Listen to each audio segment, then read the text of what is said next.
Empezamos. Presidenta de Aluex, Carmen Rosa Martínez, saludo también al resto de la Junta Directiva. Por supuesto, a nuestro conferenciante de hoy, Óscar Martínez García, así como a otros conferenciantes que muy próximamente nos acompañarán. Y a todos ustedes, por supuesto, señoras, señores, muy buenas tardes, bienvenidos, bienvenidas a la 22ª de las conferencias organizadas por Aluex dentro del ciclo de conferencias Esperanza, Cultura y Experiencia, enmarcada además esta en el espacio y en el tiempo dedicado a las artes. Un espacio que arrancábamos hace un par de semanas hablando de teatro para después profundizar en el universo del cine. Y hoy digamos que vamos a ocuparnos o vamos a hablar en una sola conferencia de dos disciplinas artísticas, la fotografía y también la pintura y la relación entre ellas. Y lo vamos a hacer de la mano del doctor en Bellas Artes y licenciado en Historia del Arte, Óscar Martínez García, al que vamos a conocer un poquito más. Es doctor en Bellas Artes por la Universidad Politécnica de Valencia y licenciado en Historia del Arte por esta misma universidad, en la que enseña Historia del Arte desde hace 15 años. También la docencia le trae hasta Albacete, precisamente, o en concreto, a la Escuela de Arte, donde imparte Historia del Diseño, así como en la Escuela de Diseño y Arte de Valencia.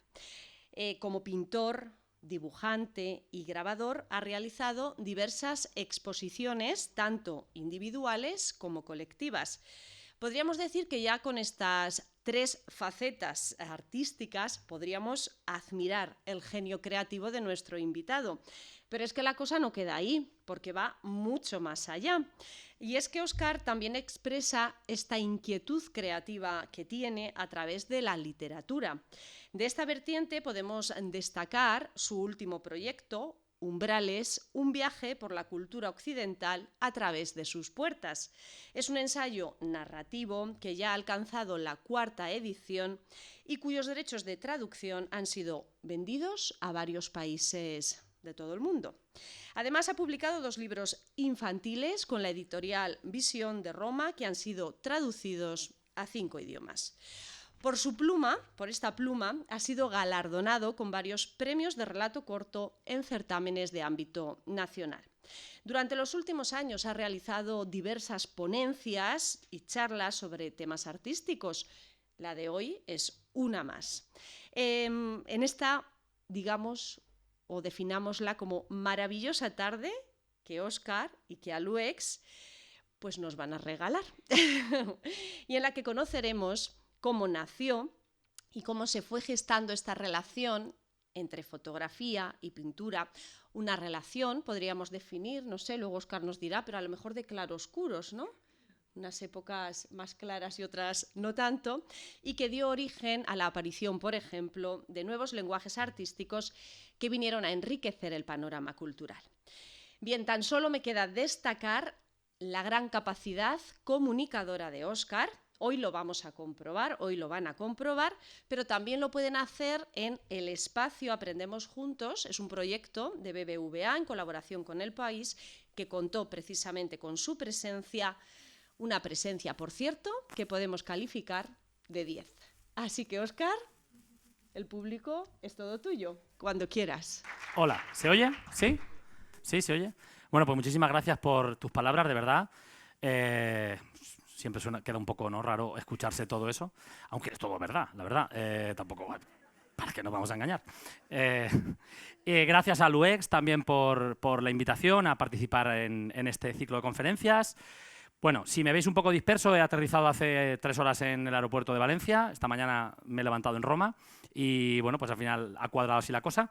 Pero bueno, estoy muy contento porque realmente, bueno, el 25 de abril es uno de los días para mí favoritos del año.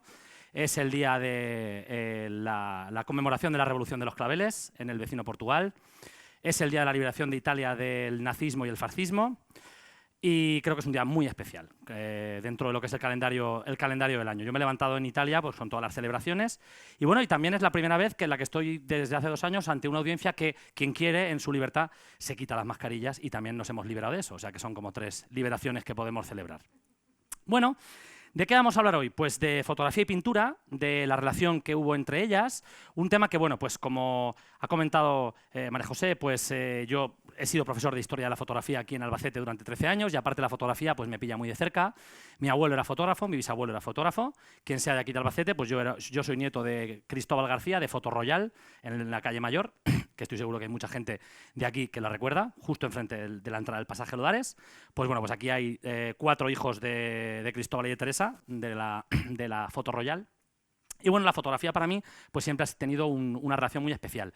Y bueno, cuando Carmen me propuso comentar o hacer una charla, pensé que podía ser algo interesante, porque bueno, pues así pues creo que bueno, la fotografía siempre puede haber gente que le resulte atractiva, y también la pintura, y bueno, pues yo creía que podía ser un tema que os podía interesar. Voy a ir mirando el móvil, no por nada, sino para ver un poco, no pasarme de tiempo, no quiero extenderme demasiado. Y bueno, vamos a empezar. Yo, como tengo de formación profesional, tengo otras deformaciones, pero no se ven cuando uno va vestido, entonces la que se nota es la de hacer como un esquema siempre para ver qué vamos a hablar, ¿no? Entonces, pues vamos a hablar muy brevemente sobre el nacimiento de la fotografía. Digo muy brevemente porque yo es un tema al que le dedico pues prácticamente un trimestre o un cuatrimestre casi. Tengo aquí alumnos de la escuela que, aparte de muy buenos alumnos, tienen un rasgo masoquista porque después de sufrirme durante años todavía vuelven aquí a escucharme sobre cosas que ya les he hablado. Y como digo, de eso podría estar hablando pues prácticamente toda la tarde.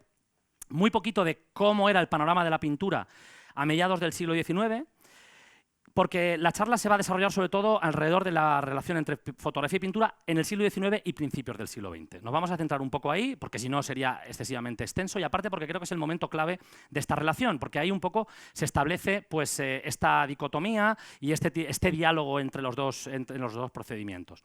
Luego, unas primeras reacciones al impacto de la fotografía, muy breves, y el núcleo de la charla será, por un lado, el impacto de la pintura en la fotografía y, por otro lado, el impacto de la fotografía en la pintura. Porque fue un impacto bidireccional, fue en los dos sentidos. Pero bueno, vamos a empezar hablando del nacimiento de la fotografía.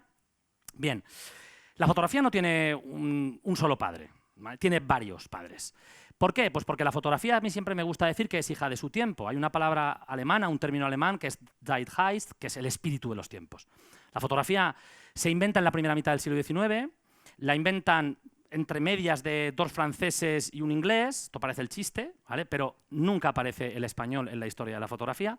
¿Por qué? Pues porque estábamos atrasados, básicamente. La fotografía es hija de la revolución industrial, de la química, de la óptica, de la industria. Y en España, en el siglo XIX, pues no hace falta abundar en el sentido de que estábamos por detrás del resto de Europa. Entonces fue en Francia, en Inglaterra, donde surge la fotografía. Podía haber surgido también en Alemania, otro país avanzado. Pero fue en concreto en Francia, y quien está considerado a día de hoy como el padre de la foto es Niepce, que me perdonen los francófonos por mi pronunciación del francés, yo me la invento directamente, ¿vale? Pero bueno, creo que es un poco Niepce, ¿no? Es un poco como Murcia, ¿no? Te comes la última letra y creo que el francés y el Murcia, ¿no? Es un poco igual. Entonces, pues Niepce fue el que inventó la foto. Realmente es del que se conserva la primera fotografía fechada de la historia, que es esta fotografía conocidísima, que aquí tenéis muy modificada para que se vea algo. Realmente esto es una imagen casi inapreciable sobre una plancha de peltre, que es un metal plateado, y realmente esta es la foto, como digo, más antigua que se conoce. Niepce se sabe que estaba haciendo fotos desde 1816 porque él tenía un hermano con el que se carteaba constantemente, y gracias a esas cartas, a esa relación epistolar, pues sabemos prácticamente lo que iba descubriendo él semana a semana. Y sabemos que en 1816 ya tenía fotos fijadas, porque el gran problema de la fotografía inicial fue fijar las imágenes. Lograr imágenes no era tan complicado, pero se desvanecían con la luz. Y Niepce, como digo, a partir del 16 ya lo consigue. Y la foto más antigua que se conserva es esta, punto de vista desde la ventana de Legras, que es Legras, como si lo dijera uno de Caravaca, pues que es una finca que él tenía, y 8 horas para lograr esta foto.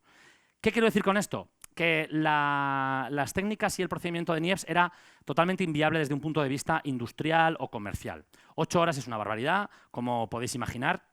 De hecho, una cámara de este tipo, él la colocó en el alféizar de una ventana y ahí la dejó el obturador abierto 8 horas en verano, porque si hubiera sido en invierno quizá no hubiera tenido ni tiempo en un día para lograr una foto. Por lo tanto, es el padre de la foto, pero no es el padre del primer procedimiento fotográfico que la gente conoció. De hecho, de Niepce durante décadas no se oyó hablar. Algo similar ocurrió con el inglés Fox Talbot. Años después era un hombre de muy buena familia, tenía muchísimo dinero. Toda esta gente, en principio, tenían posibles, porque se dedicaban a esto de una manera altruista, casi como amateurs. Y Fox Talbot, desde un enfoque totalmente diferente, desarrolla unos dibujos fotogénicos pues sobre cuero, sobre pergamino, sobre papel. Y él es el que en 1835 logra el que está considerado primer negativo fotográfico de la historia, el primer cliché. Mi abuelo decía cliché, antiguamente se decía cliché, luego se usó negativo y ahora mismo es un término que prácticamente ya no se usa, porque con la fotografía digital, pues aunque se hable de negativo digital, pero realmente es otra cosa. Este que tenéis es el más antiguo conservado, es una vista de una ventana que tenía en su casa. Él vivía en una abadía, en Lacock Abbey, en el sur de Inglaterra, y bueno, de ese negativo él podía positivar y lograr también imágenes fotográficas. ¿Qué ocurre? Que este hombre en 1835 llegó hasta aquí y era un hombre muy inquieto, con muchas inquietudes, con muchos intereses, y decidió abandonar la fotografía. Aquí lo dejo, ¿vale? Y se dedicó a traducir la Biblia. ¿Por qué? Pues no lo sabemos. Está muerto Fox Talbot y tampoco es plan de hacer una ouija ahora, ¿no? Y preguntarle, Henry, why, ¿no? Why, Henry. Pues lo dejó y ya está. Y entonces, ¿qué pasa? Que al poco tiempo aparece en escena una persona mucho más avispada, con una visión comercial y científica muy importante, que es Daguerre. Deciros que simplemente con esto de los inicios de la fotografía es como una especie de, ¿no? Unos son más de Niepce, otros son más de Daguerre, hay un poco ahí ese debate. Lo que es cierto es que Daguerre es una persona que conoce a Niepce, es una historia muy larga que no podemos entrar, colaboran durante un tiempo. De hecho esa fotografía hoy perdida se cree que es de 1832 y que pudo ser hecha por los dos, por Niepce. Si es Fox Talbot, señora, póngalo en alta. ¿Imagináis que es Fox Talbot que nos dice por qué? Ya está. No pasa nada. La mesa servida. Pero Daguerre lo que hace es que cuando muere Niepce, cambia totalmente el procedimiento, inventa un nuevo procedimiento, que es el daguerrotipo, y esta es verdaderamente la fotografía que se conoce a nivel industrial y a nivel comercial y a nivel público. Por lo tanto, ¿quién es el padre de la fotografía? ¿Ese procedimiento de Niepce de 8 horas o el daguerrotipo, que eran pocos minutos? Realmente lo que la gente conoció a partir de agosto de 1839 fue el daguerrotipo. Daguerre revoluciona totalmente, utiliza otros productos químicos, utiliza otro enfoque totalmente diferente, y él es el verdadero padre de la fotografía que la gente conoció en 1839. Aquí tenéis una de las primeras fotografías conservadas, vista del Boulevard del Temple, que realmente no son 8 horas, pero sí son unos pocos minutos. De hecho, parece que no haya nadie en el Boulevard del Temple, pero sí que había gente. Esto estaba hecho a plena luz del día, en un día laborable. Ahí debieron pasar 15, 20 coches de caballos, cientos de personas, pero en la foto solo queda congelado la persona que decidió limpiarse los zapatos, ¿vale? Estuvo un rato ahí quieto, la parte de arriba un poco móvil, y es la única persona que aparece. No se sabe exactamente, aquí hay dudas sobre si estaba contratado por Daguerre para quedarse quieto, es posible. Pero bueno, la idea es que esto sí que ya supone un antes y un después en la historia de la cultura, de la imagen. Las cámaras de daguerrotipia empiezan a venderse por todo el mundo. Es cierto que hay una desilusión inicial con el daguerrotipo, porque la gente, cuando se inventa la foto y digamos, publicita la fotografía, ¿para qué quería la gente una cámara fotográfica? Pues para lo que lo usamos el 99% de las personas, para hacer retratos. ¿Y qué pasa? Que con 2 minutos, durante unos meses, durante un año y pico, no se podían hacer. Estas cámaras no hacían retratos, ¿vale? A no ser que estuvieras muerto, que había muchos retratos a muertos, pero es otro tema. Entonces hubo una desilusión inicial, pero sí que es cierto que al poco tiempo ya la fotografía empieza a evolucionar muchísimo, empieza a perfeccionarse, ahí entran también los estadounidenses, la fotografía en Estados Unidos es algo importantísimo, y ya en los años pues, 40, entre los 40 y los 60, ya la fotografía empieza a conseguir la retratística y empieza a conseguir ya digamos, una imagen prácticamente perfecta. Los procedimientos van evolucionando, aquí tenéis placas de cristal. Se inventa el cliché de cristal, se inventan procedimientos que reducen los tiempos de exposición a segundos, a décimas de segundo, y ya con eso, como digo, se van perfeccionando todos los procesos. Hasta que llega un hombre fundamental como es George Eastman, que funda la Kodak en 1888, y esto es un antes y un después en la historia de la fotografía. Porque ya no hace falta ser un aficionado muy técnico, ya no hace falta tener un laboratorio en casa, no hace falta tener una ampliadora, sino que simplemente se compraba entraba la cámara iba cargada con un carrete, y esta es una publicidad mítica de la Kodak de ese año. You press the button, we do the rest. Usted apriete el botón, nosotros hacemos el resto. Y entonces esto ya supone la popularización máxima en aquel momento de la fotografía. La Kodak en la historia de la fotografía fue comparable a lo que fueron los teléfonos inteligentes con cámara que tenemos ahora. ¿De acuerdo? Es un poco para que veamos la comparación. Antes de tener teléfonos con cámara, pues había gente que llevaba su cámara, pero bueno, no sé, 1 de cada 10 personas. A día de hoy todos, ¿vale? Todos tenemos un teléfono con cámara. Esto es otro debate, pero hay historiadores y pensadores de la fotografía que dicen que la fotografía, como estoy explicándola y estamos viendo, ya no existe, ¿vale? Que es otra cosa. Ahí está Joan Fontcuberta, Premio Nacional de Fotografía, Premio Nacional de Ensayo, que hablan de que la fotografía está muerta. Pero bueno, he visto ya caras aquí, sobre todo de los alumnos de foto, les nombras Fontcuberta y hacen, ¿vale? Esto seguro que Prats no estaría contento de vuestra reacción, ¿eh? Me voy a chivar. Bueno, es que es un pensador de la fotografía complejo, profundo, y un compañero mío, pues a los alumnos se lo introduce. Bueno, cámaras para niños. Ya la fotografía está por todos los lados. Bien, claro, estamos hablando de la foto. ¿Y qué pasa con la pintura? Hemos hecho un recorrido brevísimo en un minuto de la fotografía desde 1839 hasta 1900. ¿Y qué está pasando en la pintura en esa primera mitad del 19? Pues bien, preparando esta charla, a mí se me ocurrió una cosa que, mira, 13 años dando clase de historia de la fotografía y no se me había ocurrido, ¿vale? Entonces, ¿qué se me ocurrió? ¿Qué edad tenían los pintores cuando nace la fotografía? Esto no se me había ocurrido. Hay quien dirá, pues mira que eres tonto, pero es que soy hombre y de Almansa. Entended que esto cuesta, hay cosas que te cuestan mucho darte cuenta. 13 años, pues oye, dije, esto es fundamental, ¿eh? Es muy importante porque, claro, no es lo mismo que a ti te pille una innovación de estas con 20 años que con 60, como a Ingr, o que no hayas nacido y que entonces seas, digamos, nativo fotográfico. Esto sería como ahora comparado con el mundo digital, ¿vale? ¿Con qué edad nos pilló Internet a los que estamos aquí? Todos los que estamos aquí somos todos inmigrantes digitales. Todos recordamos el mundo previo a lo digital y hemos migrado a lo digital. Ahora los críos de ahora son nativos digitales. La relación que tienen con el mundo es totalmente diferente. Pues lo mismo, entonces se me ocurrió, dije, oye, pues pueden ser interesantes para lograr, no sé, conclusiones. Y ahí lo tenemos, pues ahí tenéis, pues, a ver, ya que me han puesto esto. Uy, no. Manos de árbol. Turner prácticamente muere al poco tiempo, pero Ingres, pues es que le quedaba un tiempo, pero claro, la fotografía la conoce con 60 años, Delacroix con 40, ahora veremos que es muy interesante lo que dice Delacroix. Hubo otra gente, pues como Manet es que tiene 7 años. Manet crece con la fotografía, crece viendo fotografías en su casa, entonces su acercamiento a la foto como artista es totalmente diferente al de un Ingres que cuando ve el nacimiento de la fotografía lo entiende como una amenaza. Y ya, ¿qué decir de Degas, que él mismo va a ser fotógrafo, o de Monet y Renoir? Son gente que convive con la fotografía desde el principio y su enfoque va a ser diferente. Estamos hablando de la pintura del siglo XIX, del neoclasicismo, del romanticismo, del realismo. Aquí os he traído simplemente unas cuantas imágenes para ilustrar. Veis que la pobre bañista de Valpinson le acabamos de echar encima 50 kilos, ¿eh? O sea, pobrecita, por Dios. Pero bueno, ahí tenéis, por ejemplo, La muerte de Sardanápalo o el célebre cuadro. Este cuadro se pintó 9 años antes de inventarse la foto. Yo no sé, pero a mí desde hace 2 meses, siempre que ahora, desde que veo este cuadro, en mi cabeza suena "Paremos la ciudad", sacando un pecho fuera. Yo, cuando oí esa canción, no, claro, era por esto, claro, al puro estilo de Delacroix.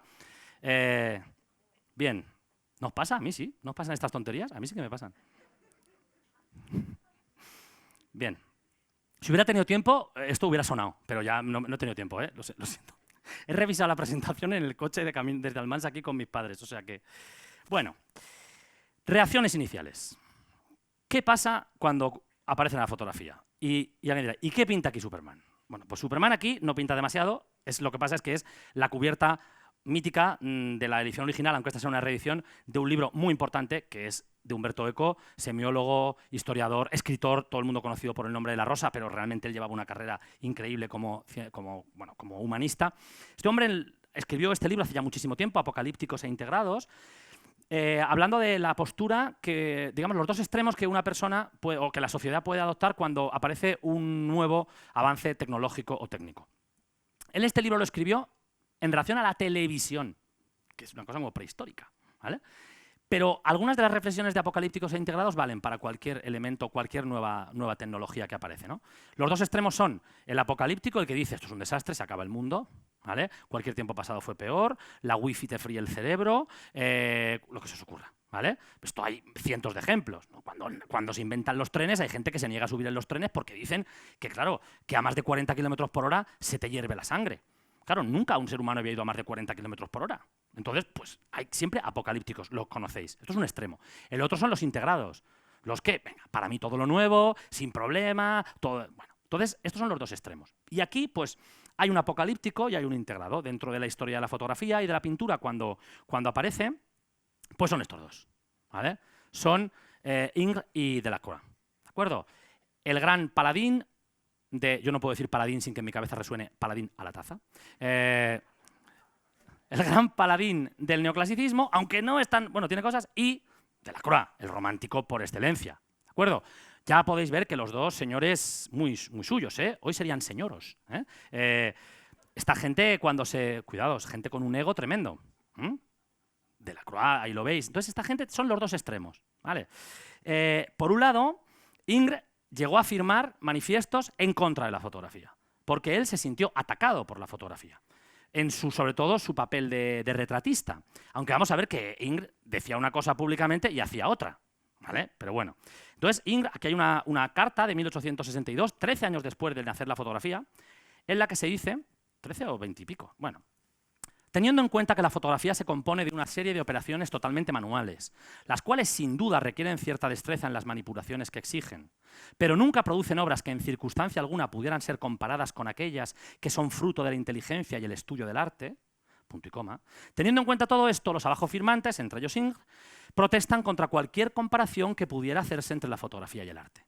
Prometo que es la cita más larga que hay en lo que queda de charla, ¿vale? Pero es que es un poco, no sabía por dónde cortarla. Ya está, firmaron en contra de la fotografía. Por otro lado, está Delacroix. Si un hombre de genio, como soy yo, decía Delacroix, no yo, no, por favor, utiliza el daguerrotipo como es debido, se elevará a unas alturas que no conocemos. Solo lamento que una invención tan maravillosa haya llegado tarde en lo que a mí se refiere. Esa última frase es clave. Los grandes cuadros de Delacroix ya estaban pintados cuando él conoce la fotografía. La libertad guiando al pueblo, la muerte de Dante, pues todos, ¿vale? El Sardanápalo, todos los grandes cuadros ya estaban pintados. Pero Delacroix abrazó la fotografía en un primer momento como apoyo y como ayuda. De hecho, él llegó a hacer fotografías. Aquí tenemos dibujos a partir de fotografías y él fue de los que defendieron que, pues, como digo, la fotografía podía servir para pues, no tener que tener a una persona posando durante horas, ¿de acuerdo? Sino ganar tiempo haciendo una foto a ese modelo y luego a partir de ahí, pues él la copiaba, la interpretaba, la colocaba dentro de sus grandes cuadros, etcétera, etcétera, etcétera. Este fue el primer uso de la fotografía por parte de los pintores, fue este. Es un uso, digamos, instrumental. Por otro lado está Ingres, que sí que decía que, cuidado, pero luego Ingres, por detrás, copiaba fotos, ¿vale? Se hacía fotografiar sus cuadros para catalogarlos y además copiaba fotos para hacer retratos. De hecho, aquí tenéis un retrato de dama en el cual esta pose se considera típicamente post-fotográfica, ¿de acuerdo? Porque es una pose para mantener un rato, ¿de acuerdo?, quieto y que la foto te sacará correctamente inmóvil. Y diréis, hombre, y para un pintor, si alguien ha pintado del vivo, un buen pintor no hace falta que el modelo esté absolutamente inmóvil, ¿vale? Es más, hay retratos que se hacen en poses sucesivas, 15, 20 poses, no hay ningún problema, ¿vale? Pero una foto sí, la foto sale borrosa. Entonces esto es un trípode, al fin y al cabo, ¿vale? No hay prácticamente retratos en pintura anteriores al nacimiento de la fotografía con esta pose, porque esta pose, así, son poses de mantente quieto, ¿vale? Muchísimos retratos están apoyados en algunas cosas. Pues mi abuelo y mi bisabuelo tenían, pues lo recordaréis, como columnas. ¿Por qué? Porque había que estar quieto. Luego, aparte, tenían unos aparatos por detrás para no moverte. Era una cosa tremenda, ¿no? Pero bueno, eso tampoco podemos entrar. Pero como vemos, son estas reacciones iniciales. Claro, la fotografía fue un auténtico terremoto dentro del mundo de la cultura y de la imagen. De repente, los productores de imágenes durante siglos habían sido los pintores. Y de repente aparece un nuevo método, un nuevo procedimiento que produce imágenes. Pero claro, Daguerre patenta ese invento, se pone a la venta, pero no hay academias, no hay sitios donde estudiar, la máquina del daguerrotipo tenía un manual que era difícil de seguir. Entonces, claro, aparece una nueva profesión de la nada. ¿De acuerdo? Una nueva profesión que ¿quién se va a esa nueva profesión? Pintores. Malos pintores, normalmente. Los pintores que era fácil que se quedaran sin trabajo por el retrato fotográfico. Entonces, hay muchos pintores mediocres que deciden migrar y hacerse fotógrafos. También ópticos, químicos, porque la fotografía a nivel técnico requiere de ese tipo de conocimientos. Entonces, todo un batiburrillo de gente se convierten en fotógrafos. Hay todo un boom. Los años 40 y 50 del siglo XIX hay un auténtico boom de los estudios fotográficos. Eran así, tal y como veis. Estaban en las azoteas. ¿De acuerdo? Estamos hablando de una época antes de la electricidad, ¿eh? Estaban en las azoteas, en los áticos. ¿De acuerdo? Para que hubiera muchísima iluminación natural. Se necesitaba mucha luz, porque las sustancias fotosensibles no eran suficientemente sensibles como para que los tiempos de exposición fueran cortos. Entonces, estaban así. Esto en invierno tira que te va, pero en verano te quieres morir ahí, ¿eh? Imaginaos esto, ¿eh? Ahí todo el solano. Se hacían fotos a muertos, como he dicho. Al principio había que llevar a los muertos ahí, ¿vale? Había que subir al muerto o a la muerta, ¿vale? Hasta el quinto o el sexto piso, tal cual, ¿eh? Entonces los vecinos protestaban. Entonces luego ya se desarrollaron cámaras más pequeñas para que los fotógrafos fueran a casa del muerto. ¿De acuerdo? Toda la fotografía post-mortem es todo un negocio que fue muy, muy importante. Esto ya a finales del siglo XIX ya se deja de hacer, pero hay mucha fotografía post-mortem y había que ir ahí. Y además aparecen híbridos. Esto es simplemente una curiosidad. Pero claro, la gente... Todavía la pintura tiene, prácticamente en nuestro inconsciente colectivo, tiene digamos, un estatus superior. No sé, ¿no? O sea, realmente la pintura, ¿no? Ay, qué retrato, un retrato al óleo. Parece que es como, que tiene como más valor. Eso se arrastra desde entonces. Entonces la gente lo que quería al final era tener, pues, como pequeños retratos con un parecido perfecto, pero que parecieran pinturas. Entonces hubo híbridos, como pintar encima de fotos, ¿vale? La photopeinture que veis aquí. Por ejemplo, publicidad del estudio Bird. ¿De acuerdo? Entonces dice, sus fotografías sobre papel, acabadas como pinturas en acuarela o a lápiz de color, son equiparables a las mejores miniaturas, pero con la ventaja de que el parecido es siempre maravillosamente exacto. Entonces se hacían fotos, pero claro, la foto es a color, perdón, es en blanco y negro hasta 1900, bueno, el autocromo es de 1907, la patente, y se pone a la venta en 1910. Carretes a color no está hasta el Kodachrome 1930 y pico. O sea, la fotografía era en blanco y negro. La gente quería retratos a color. Pues nada, encima de una foto en papel se pintaba. ¿Vale? Entonces aparecieron estos híbridos porque es todo un mundo, como digo, bastante particular. Bien.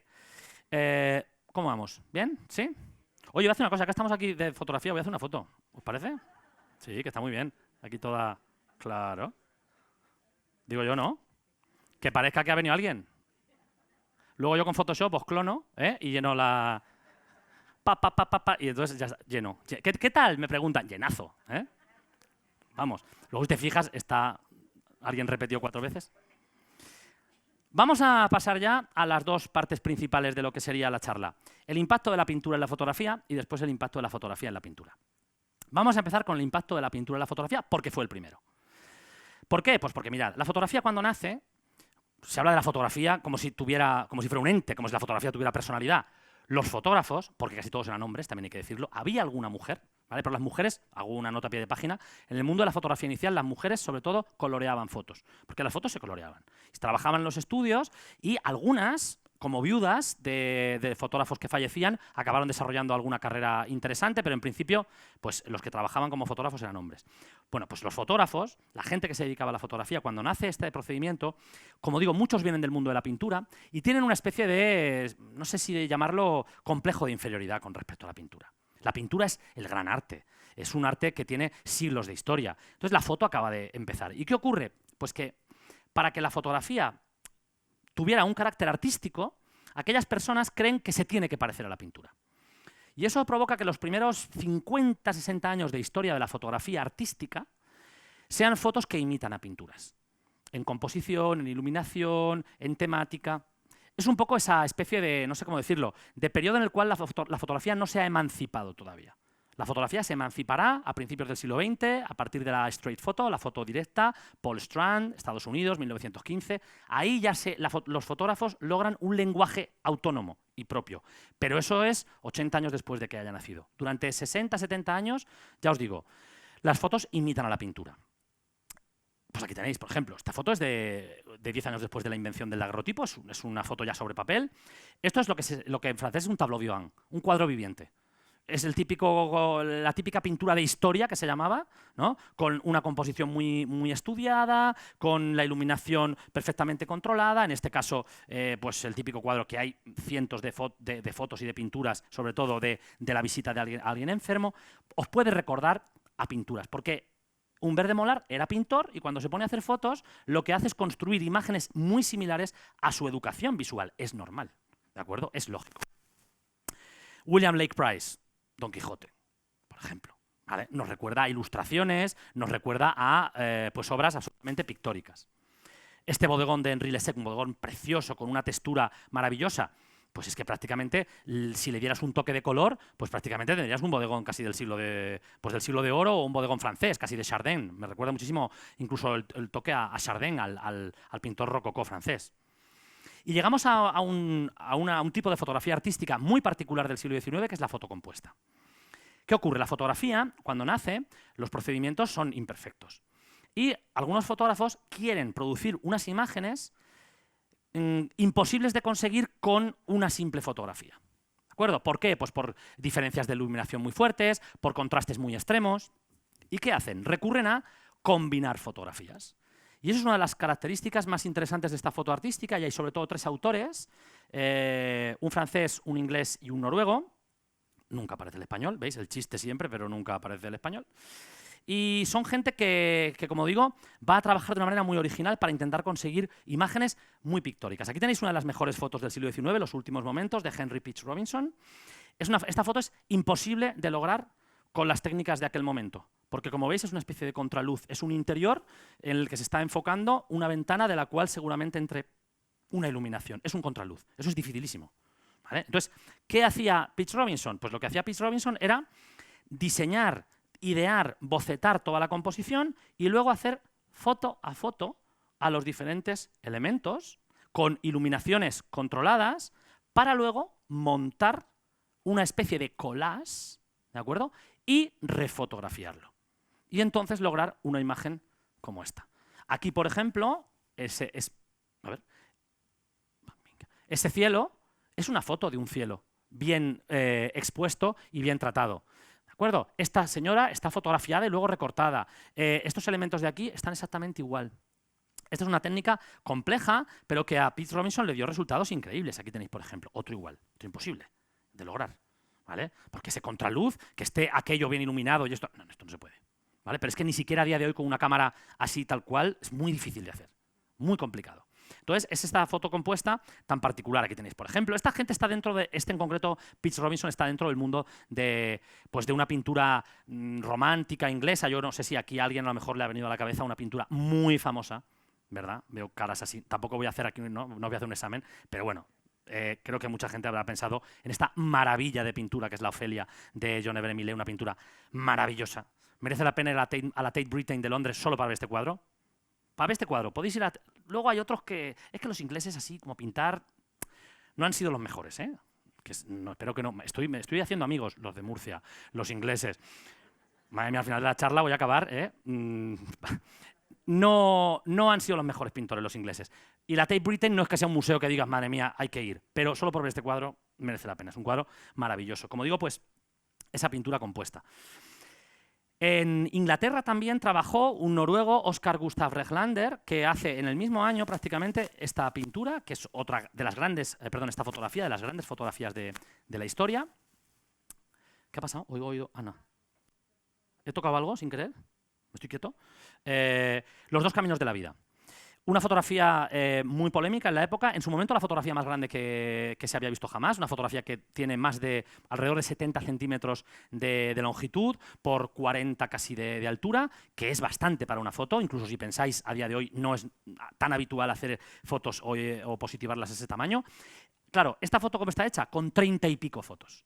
Lo que ocurre es que este hombre, en lugar de combinar positivos, o sea, en lugar de combinar trozos de fotos positivadas y recortadas, en lugar de combinar trozos de papel, lo que hacía Reglander era combinaba clichés. O sea, hacía las fotos, retocaba los clichés y luego los iba positivando uno al lado del otro en la ampliadora en el laboratorio. Complicadísimo. Aquí hay entre 30 y 35 clichés distintos. ¿Eso qué le permite? Eso le permite también que, por ejemplo, en el centro, ¿vale?, aparezcan los personajes repetidos, porque son fotos distintas. Bueno, el tema, típicamente alegórico, moralizante y pictórico. Los dos caminos de la vida. Y la estructura, pues es que ahí está. Hay otro cuadro de los romanos de la decadencia de Couture, que fue el maestro de Manet, que también yo suelo poner en clase, pero bueno, he traído este que es más evidente porque es que, vamos, la composición es prácticamente la misma. Es la pintura la que está condicionando. Esta gente eran pintores, ¿eh? Toda esta gente pintaba. Y, bueno, se dedican a la fotografía en este momento de sus vidas. Como digo, es una fotografía muy interesante. Fue muy polémica porque aquí, bueno, evidentemente son los dos caminos de la vida, digamos que las opciones a las que un joven se enfrenta en un momento determinado. El vicio y la virtud. ¿Vale? No sé qué elegiríais vosotros, pero yo los 7 pecados capitales me los sé de memoria y las 7 virtudes no me las sé. ¿Vale? Y hay quien dijo que prefiero el cielo por el clima, pero el infierno por la compañía. Bueno, hasta ahí. Entonces esto es, pues claro, pues eso, el juego, aquí están jugando, ¿vale? La lujuria, el sexo, hay incluso una escena lésbica aquí al fondo, ¿vale? Esto fue muy polémico, ¿eh? Y aquí la virtud, pues esta que reza, estos que trabajar, Dios mío, una que lee, esto está bien, ¿vale? Ahí, los dos. Fue muy polémica, ¿eh? Esto estuvo a punto de tener un problema. ¿Quién salvó a este hombre? La reina Victoria. Porque a la reina Victoria le encantó la foto y compró unos positivos de la foto para regalárselo a su marido, el príncipe Alberto. Y entonces, si la reina Victoria decía que esto era lícito, no había ningún problema. Esto sonará a lo mejor 50 años antes, los caprichos de Goya. Goya estuvo muy al borde de los problemas con los caprichos. ¿Y cómo se salvó? Regalándoselos al rey. Cuando el rey aceptó el capricho, el regalo, ya no hay problemas. Bueno, pues aquí tenéis un poco este juego, ¿vale? Como veis, e insisto, son 30 y pico fotos, una encima de la otra, para imitar la pintura. Bueno, luego hay un montón de otras cuestiones. Creo que este es el lado del vicio, y como veis, la arquitectura está derruida, está cubierta de parra, vino, ¿vale? Las colgaduras están desordenadas, mientras que en el lado de la virtud está todo perfecto. ¿Vale? La arquitectura está perfecta, no hay parra, no hay vicio, los cortinajes caen rectos, está todo lleno de mensajes simbólicos, pero son mensajes que vienen de la pintura, estos son mensajes que se llevaban repitiendo en el mundo del arte pues siglos, y la fotografía los imita sin ningún tipo de complejo.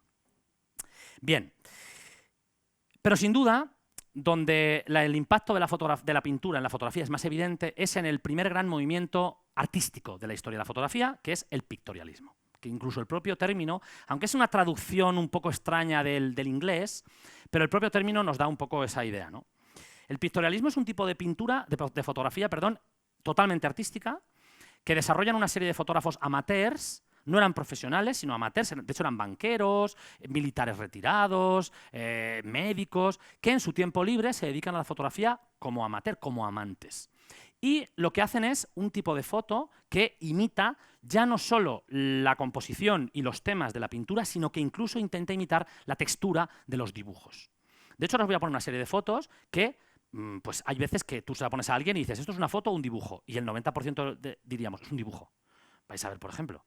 Bueno, aquí tenéis, esto es para que lo situéis cronológicamente, el pictorialismo es Art Nouveau, Belle Époque, 1890-1900. ¿Vale? Es ese momento también del simbolismo, también del tardoimpresionismo, es un poco ese momento. ¿Cómo vamos? Bien.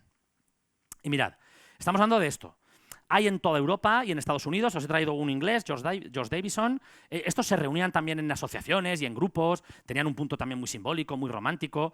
Aquí tenéis este, pero quizá los franceses, hay 2 franceses que son increíbles, uno es Robert de Machy, y aquí tenéis, estos son fotos, ¿de acuerdo? Y es difícil decir que esto es una foto, ¿vale? Sobre todo el de la izquierda, es que es una sanguina, tal cual, ¿de acuerdo? O sea, yo he visto fotografías pictorialistas y claro, las ves detrás de un cristal, es que incluso teniéndolas delante, es que dices, es que esto es un dibujo, ¿vale? Como veis, esa obsesión por imitar el acabado del dibujo, ¿vale? Estudios de cabezas. Fijaos, por ejemplo, ¿vale? El de la derecha. ¿vale? Estos son fotografías totalmente retocadas durante la toma de la foto y durante la realización del positivo. De hecho, esta gente utilizaba objetivos llamados de artistas, ensuciaban el objetivo con vaselina para lograr efectos ahí como de filtros, también utilizaban objetivos rotos, no les importaba este tipo de cosas, luego utilizaban técnicas llamadas técnicas de positivado pigmentario o positivado noble, pues la goma bicromatada, la platinotipia, el positivo al carbón, y se acercaban incluso a la idea de copia única. La fotografía, como sabéis, una de sus grandes potencialidades es poder hacer muchas copias de la misma imagen, de un cliché. A esta gente eso no le interesaba. Esta que tenéis a la derecha, prácticamente, esto es imposible sacar dos iguales. No sé si me explico. Está tan trabajada en el laboratorio, en la empleadora, que esto es casi una copia única. No les importaba, porque ellos querían acercarse de esa manera al concepto artístico. Y aquí tenéis a... Bueno, esto es también de Machine. Evidentemente, no hace falta decirlo, aquí se oye a Degas, ¿no? Se oye las bailarinas de Degas, del que vamos a volver a hablar. Es evidente que aquí hay una inspiración también temática. Degas ya era un pintor muy famoso en aquel momento. Y el otro grande del pictorialismo francés es Constant Puyo, Constant llamado Comandante Puyo, porque este era directamente militar retirado, que también, como veis, hizo pues, textos teóricos sobre la fotografía. Fijaos toda la estética a nivel gráfico. Esto es Art Nouveau, ¿de acuerdo? Esto es modernismo, Art Nouveau, toda esa época. Y aquí tenéis. Son fotos muy simbólicas, que tienen detrás todas, el título es muy importante, canto sagrado, aparición, está muy relacionado con el simbolismo, también el simbolismo tanto literario como pictórico, que a finales del 19 es tan importante, sobre todo en el mundo francés, ¿vale? Aquí lo tenéis, por ejemplo, ¿vale? Son fotos muy evocadoras, ¿de acuerdo? ¿Qué pasa? Dime, Carmen. La chica de la curva. Joder. No lo había pensado yo, mira que llevo 14 años enseñando esta foto y no había pensado nunca en la chica de la curva. Cada uno, ya verás tú, esta noche volviendo al Mansa, se nos va a ir apareciendo. Bueno, pues esta de la izquierda, la chica del estanque, ¿no? Aquí te van apareciendo espíritus. Bueno, si me invitáis otro año hacemos una sesión de espiritismo aquí. Carmen, yo qué sé, a lo mejor está bien, ¿no? Y le podemos preguntar a Fox Talbot que por qué dejó de hacer fotografía. El caso... Bueno, aquí veis, como digo, pues esta estética tan evidente.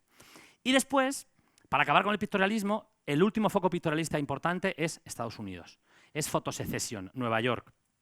Y ahí va a aparecer personajes tan importantes como Alfred Stieglitz, Edward Steichen, Alvin Landon Coburn, Gertrude Kasebier.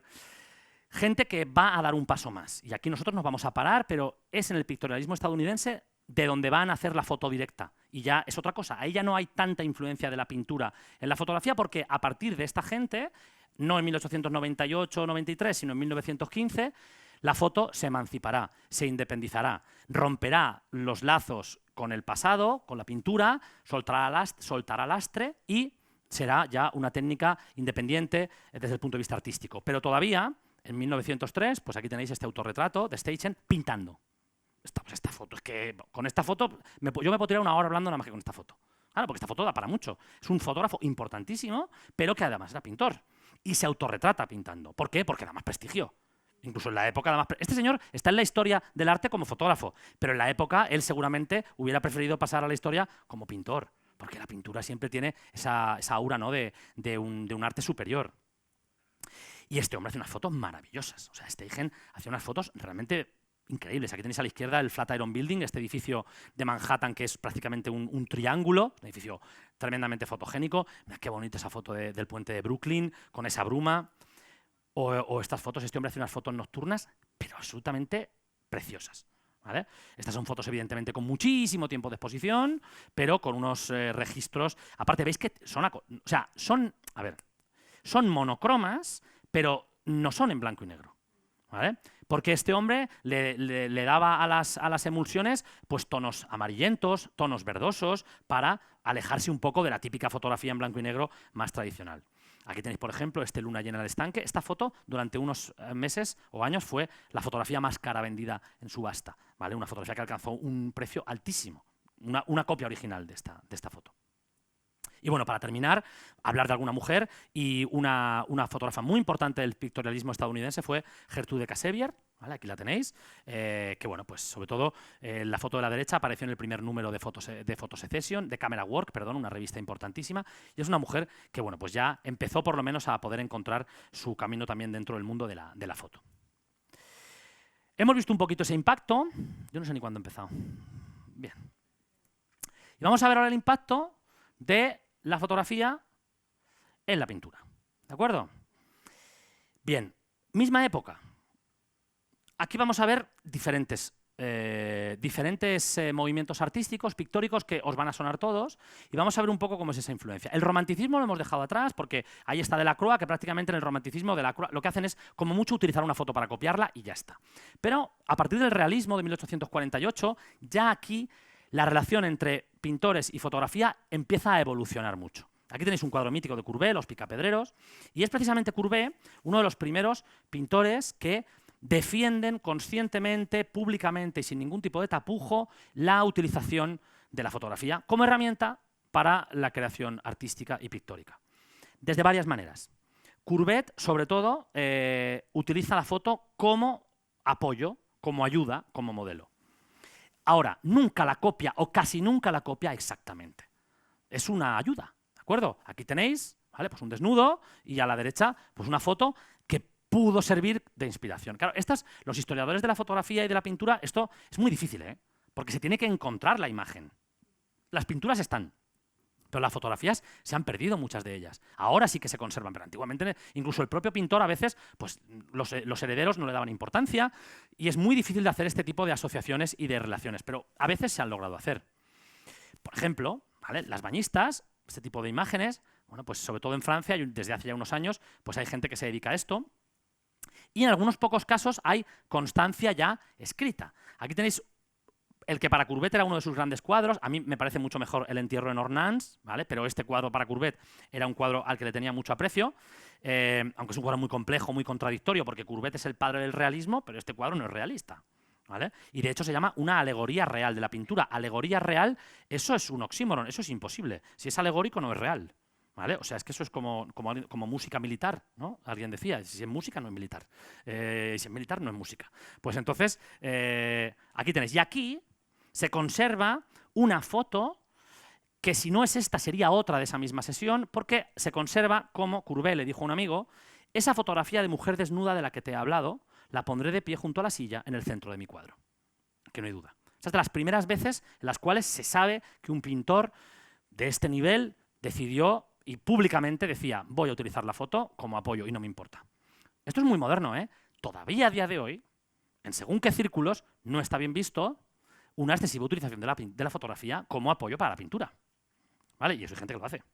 Y a día de hoy, con las proyecciones, tú proyectas, ¿vale? Con un lienzo, proyectas, ¿vale? Y por lo menos lo que es el dibujo, y eso, hay gente que lo hace, que no lo dice, porque si lo haces y lo dices... Esto es un debate que, bueno, si luego hay algún turno de palabra, no sé, Carmen, si alguien quiere intervenir. Aparte, había por aquí un micrófono que podemos lanzar a quien levante la mano. Sí, luego si alguien quiere. Entonces, eso es otro tema, pero que todavía, hombre, sobre todo en la pintura figurativa, es un tema que está. Y aquí hay pintores también, ¿eh? Bueno, está mi tío Juan Paz, está Ramón, estoy viendo en Guídanos, estoy viendo... tengo buena vista, ¿eh? Pero y si hay alguno más, no sé si me pierdo. O sea, que puede ser interesante. A veces las copia exactamente. Aquí tenéis una pintura de su época de exilio en Suiza, el castillo de Chillón. No puedo evitar hacer esta broma tan tonta siempre que... No puedo. De hecho, esta foto no estaba en la presentación, pero viniendo digo, no he puesto la foto del castillo de Chillón. Digo, la tengo que poner, por favor. Digo, yo pensaba, en ese momento la charla seguro la gente está durmiendo. Digo, claro, hay que meter aquí un poco... Tal cual, la he metido... en bonete. Por bonete, esto, os lo juro, ¿eh? Mi madre cascando, digo, Francis, déjame que estoy con una cosa. Chillón, bueno, pues ya está. Tal cual. A veces las clavaba. Y a veces la foto era imprescindible. Porque aquí podía, él estaba en Suiza, bueno, esto es una historia muy larga, Courbet era muy revolucionario, con la Comuna de 1870 se metió muchísimos follones, lo expulsaron de Francia, pero bueno, él podía estar allí y estar delante del castillo y pintarlo. Pero aquí es diferente, este es un retrato de Proudhon, que no es el mejor cuadro de Courbet, hay que decirlo, y se puede decir, pero es que Proudhon empezó a pintar el retrato, pero Proudhon, pues se murió el hombre, ¿vale? A medio de pintar el retrato, ¿de acuerdo? La gente se muere sin avisar, ¿eh? Y entonces, pues por suerte, había una tarjeta de visita, entonces, pues Courbet se sirvió de esa foto. Y luego hay que decir que le quedó un poco cuellicorto, ¿eh? Le quedó un poco raro. No es el mejor cuadro de Courbet. A mí Courbet es un pintor que me encanta. Hay 4 o 5 cuadros de Courbet que para mí son maravillosos. Luego tiene otros un poquito, ¿eh? Pero bueno. Pero es interesante porque, bueno, pues se ha muerto. Pues vamos a acabar el retrato. Ahora, Courbet, como veis, solo usaba la foto para copiarla. Pero un momento clave en la historia de la relación entre pintura y fotografía es seguramente la figura de Corot. Corot es un pintor a día de hoy no muy conocido porque no es ni realista ni impresionista, malo. Si no es de una cosa o de otra. Entonces, Corot es una especie de preimpresionista, es un pintor que pinta mucho en Fontainebleau, que hay una escuela de pintores muy importante previa al impresionismo.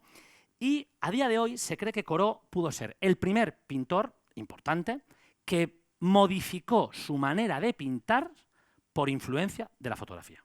Esta es la clave, ¿vale? Aquí no hay ninguna modificación. Aquí se te ha muerto el modelo y lo copias porque tienes la foto, ¿vale? Aquí pues, no te quieres mojar porque está lloviendo y copias la foto. Pero en Corot es la primera vez que un pintor cambia su manera de pintar. Es una teoría, no es seguro. Pero mirad, Corot tiene dos etapas muy marcadas. Él hacía paisaje, básicamente. Entonces tiene una primera etapa hasta el año 40 y pico, 50, en el que es un paisaje muy relamido, con mucho detalle. Si el árbol es un roble, pues prácticamente casi que le pinta bellota a bellota.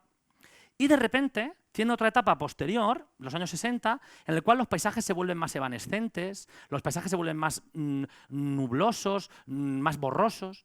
Y hay historiadores que dicen que eso no fue porque le dio la gana, sino porque conoció las fotografías de un fotógrafo muy interesante, que es Adalbert Cubeliat, que hacía estas fotografías, digamos que aposta, las hacía borrosas. Y que quizá, atraído por ese aspecto de nebulosa de estas fotos de Cubeliat, empezó a cambiar su manera de pintar. Si esto es así, es un momento clave en la historia de la pintura. ¿Por qué? Por primera vez un pintor cambia su manera de representar el mundo por influencia de la fotografía. Podría ser. Del que no hay dudas en Manet, ¿vale? Manet, pintor importantísimo, que todos conocéis. Pues Manet usa la fotografía de varias maneras. Vamos avanzando en el tiempo, ¿eh? Manet usa la fotografía a veces desde un punto de vista documental. Este es un cuadro muy conocido de Manet, que evidentemente está inspirado la composición en los fusilamientos del 3 de mayo de Goya, eso es evidente, no hace falta ni decirlo, pero ya lo he dicho. Pero esto es el fusilamiento de Maximiliano en México. ¿Vale? En México. Manet no estuvo nunca en México. Manet, lo más que salió, vino a España. Lo más lejos que viajó fue a Toledo. ¿Vale? Vino a España a ver los cuadros de Velázquez al Museo del Prado y de Goya. Para eso vino Manet a España. Pero llegó hasta Toledo y vio algún cuadro del Greco. Él no estuvo nunca en México. Esto es una historia, quien conozca la historia del siglo XIX, muy complicada. Se puso un emperador de origen europeo en México, luego se le abandonó. Fue un desastre, ¿no? Y fue una cosa bastante vergonzosa para lo que eran los gobiernos europeos de la época. Entonces Manet quiso hacer un cuadro, pero claro, ¿y qué hizo? Bueno, pues buscar fotos. En aquel momento era muy habitual, no había periódicos con fotos, pero sí que era habitual que hubiera fotos de gente famosa en los estudios, las conocidas como tarjetas de visita, carte de visite. Entonces, él lo que hizo fue pues, buscar fotos de los comandantes, los generales que fueron fusilados con Maximiliano y del propio Maximiliano. Y entonces, pues como veis, pues en algunos sí que, pues sobre todo en este de la derecha, que creo que se llama Mejía, pues como veis, la perilla, Maximiliano le coloca esa especie de sombrero mexicano y aquí pues este tenía una ascendencia más nativa y lo tenéis ahí. O incluso también los propios uniformes del pelotón, porque esta foto sí que se conoció en todo el mundo. ¿Vale? Entonces, a nivel documental, ¿no? Copio, necesito, casi periodístico. Pero Manet también utiliza la foto para modificar su manera de pintar. Este es uno de los cuadros más famosos de Manet, el Pífano. Y aquí Manet une muchas cosas. Aquí no nos podemos detener porque si no nos vamos a extender y no quiero. Aquí Manet une la influencia del ukiyo-e, de las estampas japonesas, de fondo totalmente neutro, también la influencia de la pintura española del siglo de oro, en concreto, el Pablo de Valladolid de Velázquez. Y también un tipo de fotografía no pancromática, un tipo de fotografía que había en la época, fotografías más antiguas a su época, en la cual, digamos que los contrastes se acentuaban. Porque este cuadro a día de hoy lo vemos y nos parece de lo más normal, pero esto en la época fue revolucionario. Porque ¿dónde está este personaje? Hoy en día es muy habitual entrar a un estudio, los estudios de fotografía tienen, ¿no? ¿Dónde está? No está. O sea, cuidado, esto hay que decir que ya lo había hecho Velázquez. Este cuadro de Velázquez, que mucha gente en el Museo del Prado pasa... Este cuadro es... Manés se quedó totalmente patidifuso con este cuadro. ¿Dónde está el Pablo de Valladolid? Está en un sitio sin identificar. Esto es único en la historia de la pintura. Luego lo hacían los japoneses, en el ukiyo-e.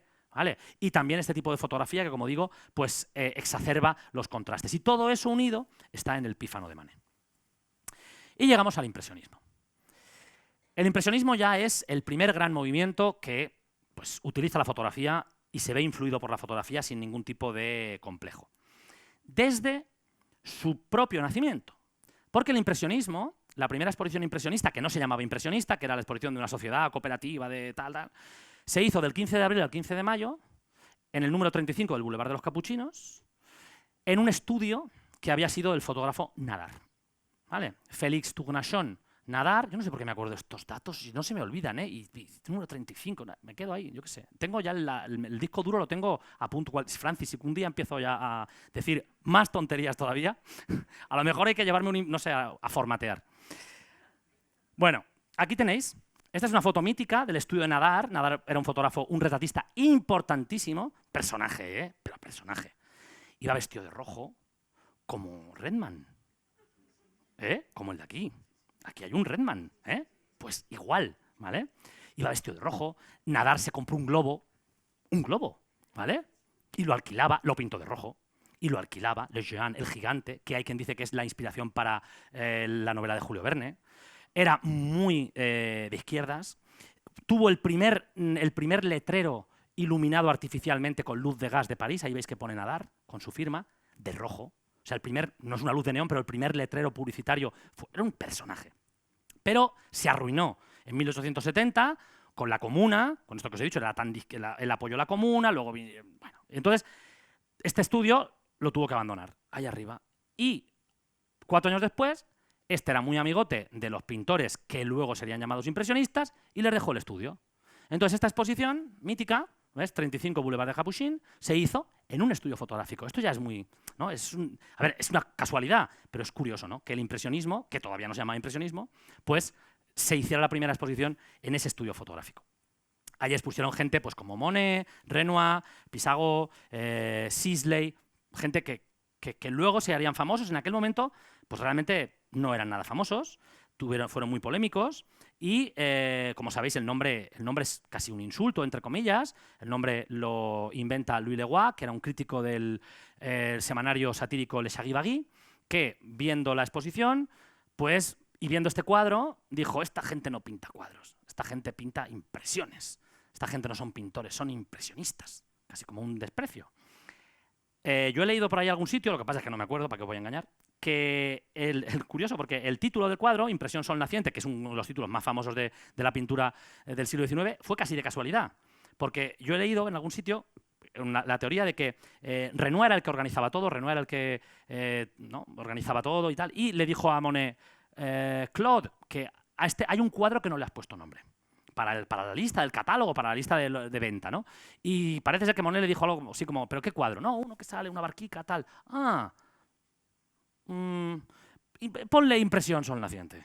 Tal cual, pero como que se le ocurrió. Si llega a ponerle Percepción Sol Naciente, hablaríamos del percepcionismo y de los percepcionistas. Ya está, como curiosidad. Le puso ese nombre.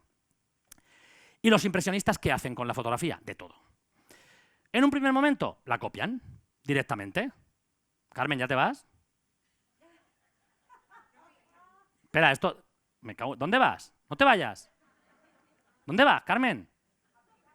¿A Pilates? ¿Pero qué dices? Ale. ¿Alguien más tiene clase de Pilates? ¿También te tienes que ir? ¿No? No sé. Si queréis hacemos una clase de pilates. No he hecho pilates en mi vida, pero estoy diciendo muchas cosas que es la primera vez que las digo, o sea que tampoco... Tienes que hacer, Carmen, tienes que unir actos. Una charla, luego una clase de pilates, ¿no? Para que... Si hace falta. Bueno, copiar fotos, tal cual. Theodore Robinson, pintor estadounidense no muy conocido, muy amigo de Manet, y aquí tenéis. Cojo una foto y la copio, luego le doy color, luego la retoco. Eso muy habitual. Ahora, quien más copió fotos fue Degas. Es que Degas era fotógrafo. Degas, él hacía fotos a su familia, era un conocedor de la fotografía. Esta es una de las primeras utilizaciones de Degas de la fotografía. Hay que decir que Degas es el impresionista raro, ¿eh? O sea, si habéis estudiado el impresionismo pintaban al aire libre, les encantaban los colores brillantes, pintura... Degas, nada de eso. Le gustaba pintar de noche, con luz artificial, los paisajes no le interesaban, usaba mucho el negro, ¿vale? Porque realmente el impresionismo es más una actitud frente al mercado del arte que había en la época, más que una manera de pintar. Pero bueno, Degas, aquí tenéis, copiando un detalle de aquella tarjeta de visita, pero Degas tiene decenas de casos. Se ha estudiado mucho porque el estudio de Degas, cuando se descubrió, después de fallecer, había cientos de fotos. Aquí tenéis, por ejemplo, una serie de 4 cuadros con el tema del aseo. La verdad es que la pose es un poco rara. Yo no sé si vosotras os secáis así o yo no, ¿vale? ¿O esto es algún tipo de prurito raro? Pilates, ¿eh? Es pilates, chico. Esto yo creo que te puedes quedar enganchado y... Bueno, pues ahí está la foto, que es todavía más rara, ¿no? Porque la fotografía... ¿Sabéis lo que pasa? La fotografía tiene una carga de realidad que cuando tú lo ves esto y no te das cuenta. A lo mejor si no lo llego a decir, una pose. Pero cuando la foto tiene esa carga de veracidad que nos impacta, ¿vale? Tú ves algo pintado, una barbaridad pintada, pero la ves fotografiada y la fotografía, ¿no?, tiene una especie de conexión más directa. Bueno, pues aquí tenéis, directamente, tomada la foto. Y sin duda hay un caso muy excepcional que es una serie de bailarinas. Las típicas bailarinas de Degas, pero no son los cuadros más famosos. Pero mirad, se encontraron 3 clichés de cristal de Degas, autógrafos de Degas, en su estudio. Estos son los clichés en negativo. Y aquí los tendríais positivados. ¿De acuerdo? Como veis, las fotos como tal no son demasiado, o sea, no están pensadas tanto para una foto perfecta, sino más como una postura, ¿no? Son posturas también, si lo pensáis, un poco extrañas. Bueno, pues se ha hecho esto no lo he hecho yo, ¿eh? Esto yo no lo he hecho. Me hubiera encantado hacerlo, pero no. Esto está sacado de internet, pero como veis, hay un investigador que ha cogido 5 cuadros y 5 poses. De 3 poses se conservan los clichés, de 2 poses no se conservan los clichés, pero tenían que estar porque esta persona ha ido viendo cómo Degas lo que hacía era una especie de fotomontaje para con cada una, o con 2, o con 3, o incluso en uno, con todas las poses, organizar esos cuadros, ¿vale? Es un caso extraordinario. Bailarinas azules. Lo ponemos ahí y ahí tenéis, ¿vale? Ese es el montaje digital. Realmente son 3 fotos. Una, la veis ahí, resaltada. 2, la veis ahí. Y 3, la veis ahí. ¿De acuerdo? Entonces, esto quizás es el caso más extremo, ¿no?, de utilización de sus propias fotos. Además, el impresionismo utiliza la fotografía desde un punto de vista muy curioso. Por un lado, hay una utilización de la foto desenfocada. Sabéis que la fotografía tiene la capacidad de que si tú dejas el obturador abierto durante un periodo de tiempo algo más largo, pues las imágenes, bueno, pueden o desaparecer, como en el Boulevard del Temple desapareció toda la gente, o pues aparecer esta especie de, como de fantasmas o de espectros. Esto es difícil de controlar, pero se puede hacer. Esto es muy interesante porque la fotografía, tanto esta como la que vamos a ver ahora, amplió las visiones de la realidad que tenía el ser humano. Nuestros ojos son un órgano extraordinario. Sabéis que prácticamente un porcentaje altísimo de nuestro cerebro está destinado al sentido de la vista.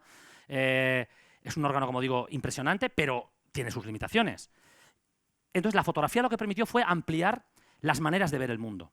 Esta es una de ellas, ¿vale? Este tipo de espectros, de una figura que en movimiento se convierte en una especie de sombra, esto, antes de la foto, nadie lo había visto. Pero a partir de ahí, algunos impresionistas, como Monet, empiezan a representar los cuerpos humanos como prácticamente meras pinceladas. Y por otro lado está la instantaneidad. Esta es una foto, pues a lo mejor tirada a medio segundo, Depende, ¿no? Porque esto de los segundos va a depender de la sensibilidad, del diafragma, muy difícil. Pero bueno, una foto incorrecta, entre comillas, desde el punto de vista técnico, pero es una foto fantástica porque da la sensación de movimiento y de agitación. Pero por otro lado, una foto lograda con un tiempo de exposición muy corto, lo que hace es lo contrario, congelar el movimiento. Y esto es algo que el ojo del ser humano tiene unas limitaciones.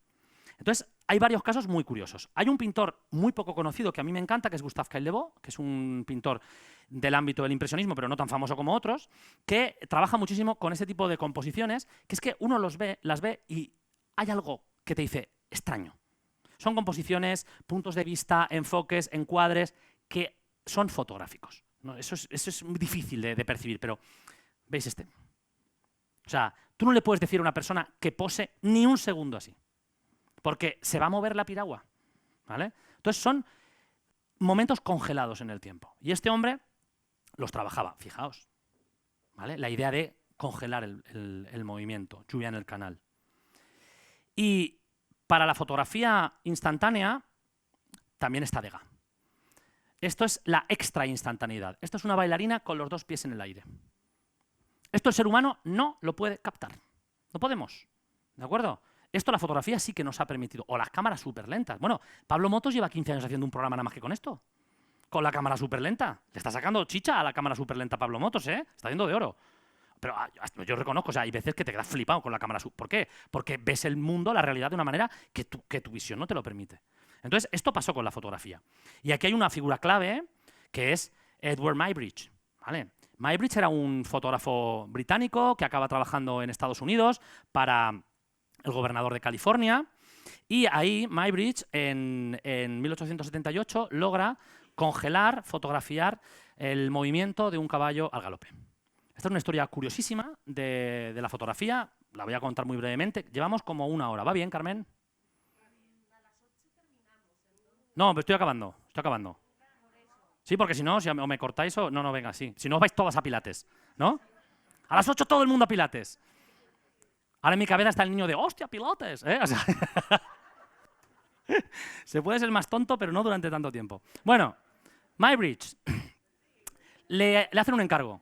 El gobernador de California, Leland Stanford, según la leyenda, tiene una discusión un día con unos amigos de cómo tiene... o sea, ¿en qué momento un caballo tiene las 4 patas en el aire a galope, si es que las tiene? Esto, el ser humano había sido incapaz de descubrirlo durante miles de años. De hecho, lo podía haber traído, si pensáis, hay caballos a galope en Jerry Cole, tiene un cuadro que se llama el Derby de Epsom, y los caballos a galope se presentaban como supercaballo. Las patas delante para así y las patas de atrás así. Un caballo nunca está así. Entonces, parece que fue una especie de apuesta. Leland Stanford contrató a Muybridge y Muybridge lo que hizo fue, primero, evidentemente, reducir el tiempo de exposición a milésimas de segundo para congelar el movimiento de las patas de un caballo que van muy rápido y el ser humano no puede ver cómo van. Está por encima de nuestra capacidad perceptiva. Y entonces lo que hizo Muybridge fue pues, poner una pista, ¿de acuerdo? Y poner hilos. Poner 12 cámaras, cada una el disparador a un hilo. Y coger a un caballo, en este caso es la yegua Sally Gardner, la tenéis aquí, ¿vale? Sally Gardner era la yegua, a cruzar. Y entonces los hilos, al pasar la yegua, clac, clac, clac, clac, clac, las 12 fotos. Y en ese momento se descubrió que el momento en el que un caballo tiene las 4 patas en el aire es totalmente antiintuitivo, porque es cuando las tiene debajo del vientre. ¿Vale? Es antiintuitivo. ¿Vale? Jamás hubiéramos dicho que es ahí, pues sí, es ahí cuando las tiene. Porque va como a saltos, un caballo a galope va saltando prácticamente. Y esto, pues abrió todo un mundo de posibilidades, porque un amante de los caballos como Degas empezó a copiar imágenes de Muybridge para incluir en sus cuadros. Y esta fue una influencia tremenda. Y la última influencia de la fotografía en la pintura tiene que ver con el encuadre, ¿vale? Con los puntos de vista y los encuadres. Aquí también me podría extender, pero no me voy a extender, que ya me ha quedado claro. Cuando uno mira el mundo a través de un visor fotográfico, cambia totalmente la manera que tiene de ver el mundo. Cuando uno lo mira a través de cualquier visor. Yo cuando era profesor de dibujo en secundaria, en instituto, estuve un año en Villena dando clase y hay un ejercicio muy bonito que era, le dices, bueno, muy bonito, si consigues domar a los leones en una clase de tercero de la ESO, que están por evangelizar directamente, pues Si consigues eso, que ves, Yayo dice, pues es, venga, dibujad la clase. Salen unas cosas horrorosas, pero horrorosas, porque, claro, nuestra visión es casi, es esférica, te faltan unos límites. Y entonces les dices, mañana traed una cartulina recortada con una tal. No la lleva nadie la cartulina, la llevas tú, eso es obvio, si no, no se hace el ejercicio. Y entonces les dices, ahora, cogéis la cartulina, que es un visor, elegís algo y lo copiáis. Y aparecen dibujos preciosos. No todos, pero algunos. Porque de repente hay un chiquillo que coge un detalle y coge ese detalle y de repente te hace la esquina tal y dices, joder. Y hubiera sido imposible que lo hiciera sin el visor. El visor te cambia el punto, te cambia la manera de ver la realidad. Eso lo sabía Vermeer. Vermeer usaba la cámara oscura, ¿vale? ¿Por qué? Porque al meter la cámara oscura, ¡fua!, todo se compone. Y los fotógrafos empiezan a utilizar la cámara de una manera súper ágil. Picados, contrapicados. Mirad qué cuadro de Kyle Leboeuf, fantástico. ¿Vale?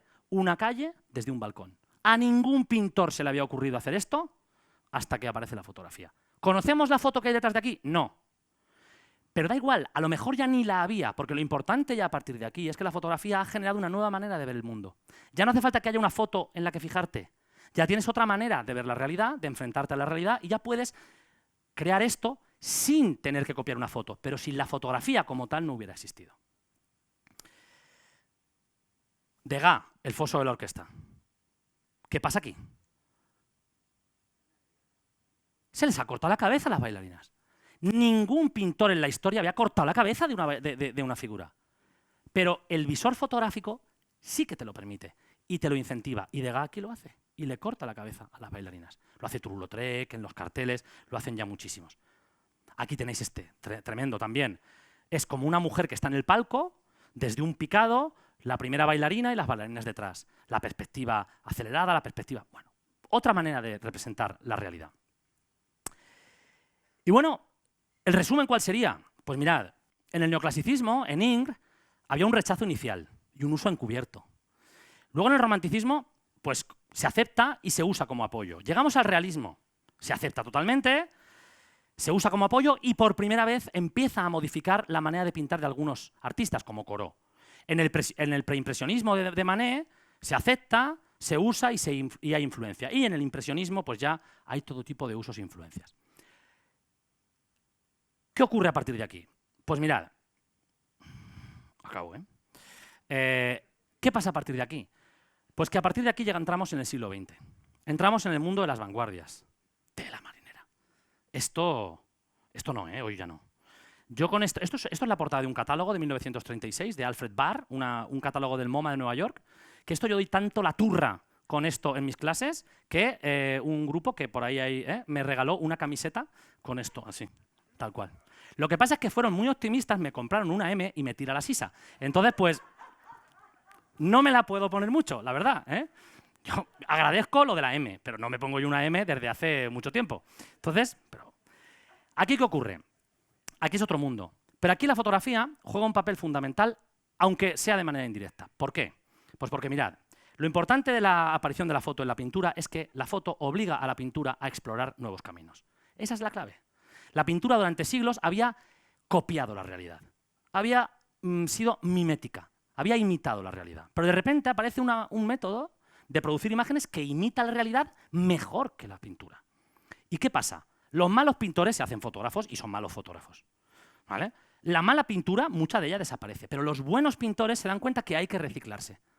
Lo que es la fotografía para la pintura a partir del impresionismo y a partir ya de las vanguardias es un poco el acicate para buscar, como digo, y explorar nuevos territorios. Ya no vale con copiar la realidad.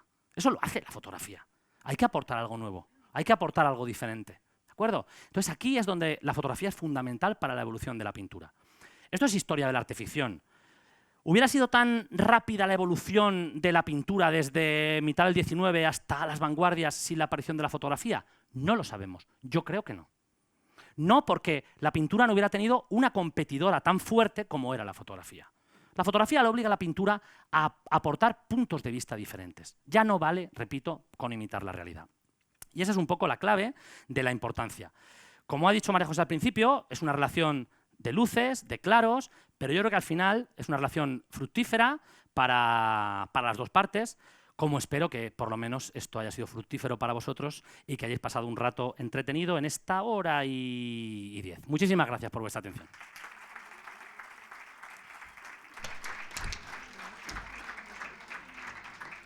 Muchísimas gracias, Óscar. Ha sido muy, muy, muy fructífero, muy interesante y también muy divertido. Así que gracias por todo esto.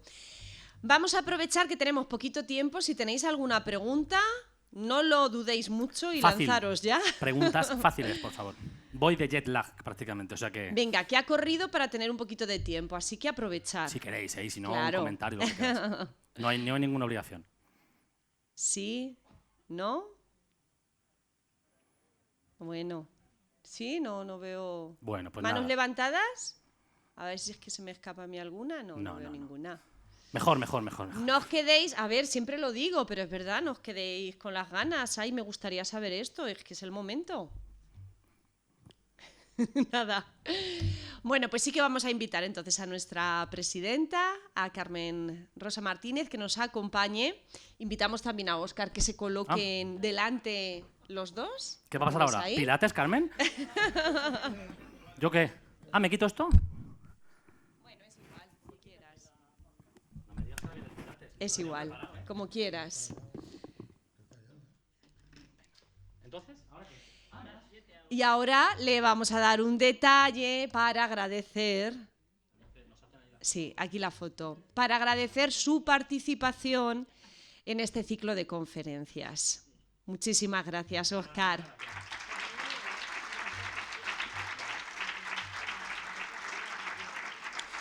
Y una última cosa, les invito a que nos acompañen, por favor, el próximo lunes 2 de mayo, que regresaremos con otra interesantísima conferencia. Además está hoy aquí el protagonista de la misma, Antonio Peiro Amo.